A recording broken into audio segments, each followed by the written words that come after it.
起初只是一场普通的暴雨，无人在意，但谁也没想到，接踵而至的极寒暴雪带着狂风席卷全球，零下80度的低温，而这一切都只是一个开始。时值3月底，室外气温已经到了33度，对于一个北方城市来说，这很不正常。但忙碌的人们也并没有察觉到这天气的诡异。明天就是周末了，同事们相约野餐，各种食物都已经准备好了，就堆放在茶水间里。我手头还有一些工作要收尾，为了明天能彻底放松，干脆留下来加班。准备去冲杯咖啡时，却被窗外的景象惊得愣住了。已经晚上8点钟了，天色不但没黑下来，反而暗沉沉的红了一片，就像是雾气掩映下的陈旧血迹，诡异而阴郁。打开手机，同事们都在调侃是哪位仙友在渡劫。窗外已经起风了，树木被吹得东摇西晃，穿着短袖还真有点冷了。我刚要看看天气预报，突然一个惊雷响彻云霄，吓得我差点把手机给扔了。我站在19楼，看着远处的天像是被撕裂了一样，心里蓦然腾起一阵恐惧感。很快，几道巨雷过后，天降大雨，狂风卷着雨水疯狂地砸在玻璃上。我赶紧把公司的窗户都关紧。我穿了件外套，又冲了杯热咖啡慢慢喝着，心里总算安定了些。心想大不了今晚就住在公司，等雨停了再说。但我那时还不知道，在接下来的1个月，我都没能离开公司。而先前下班离开的同事们，有很多人都没能再回来。我是被冻醒的。醒来时，发现自己窝在沙发上，盖着空调毯，冻得手脚冰凉。看看手机，凌晨4点半，气温已降到了12度。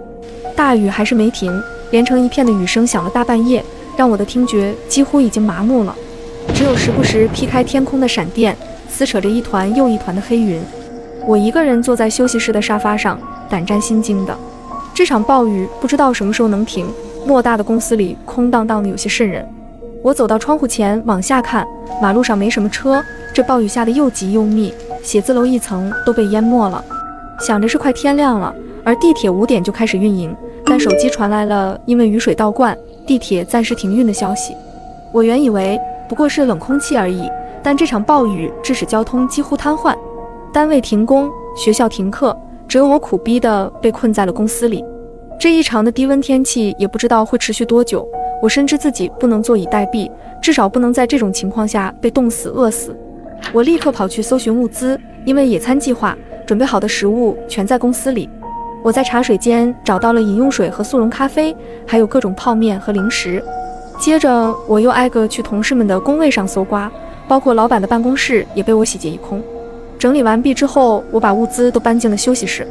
当时我也没想到，多亏了这些食物，我才没死在末日。2天后，大雨变成了冰雹，19楼的窗被砸得咚咚乱响。冰雹过后，气温跌到零下10度，前几天的雨水还没来得及排空，就冻成了冰。一场末日暴风雪悄然而至，已经连续几天没有看到过正常的天色了。先前是黑沉沉的一片，现在则是铺天盖地的白色。看久了，感觉自己都像是要被吸进那里面一样。极端天气下，无数老人和孩子生病住院，还有各种意外事故造成的人员伤亡。听说医院早已人满为患，就连走廊也塞不下去了。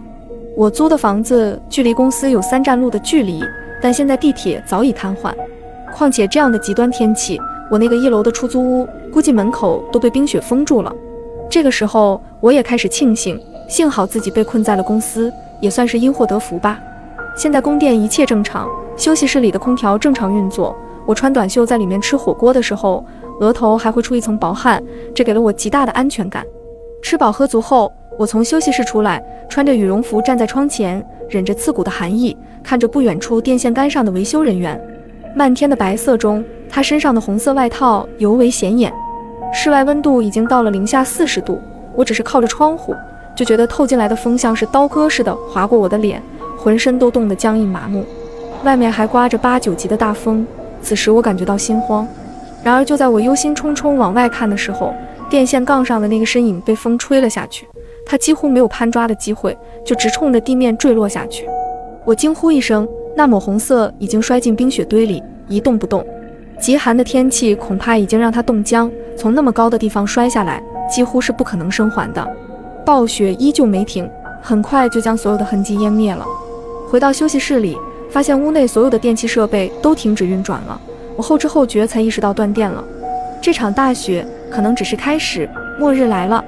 气温直线下降，并没有停止的趋势。当电力系统彻底瘫痪，等待我的可能只有死路一条。